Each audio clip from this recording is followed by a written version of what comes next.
नीचे से रिटर्निंग वाल ये पिलर बना के चलने में एक 15 फीट हाइट देंगे, पूरा वहाँ से लेंगे कंटिन्यू।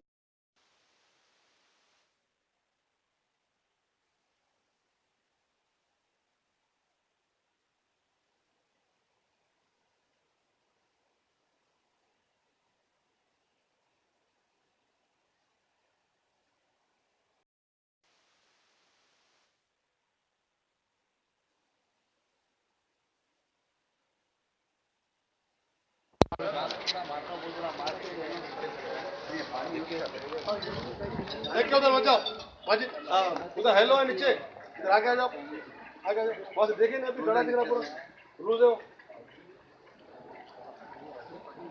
असल पानी ये सब नाले के पास जो हाल जाता है यही पानी है मेन, ये पानी बहुत जरूरी है।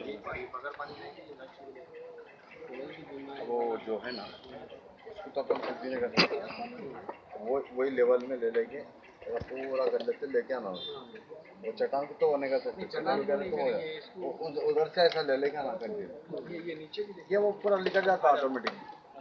बहुत एहतियात से करना पड़ता है, इससे पहले अंदर दीवार गिर गया बोलते तो बड़ी बंद रहती है, इससे पहले आपके बजट पे एहतियात से करना पड़ता है। हाँ पहले कराएंगे।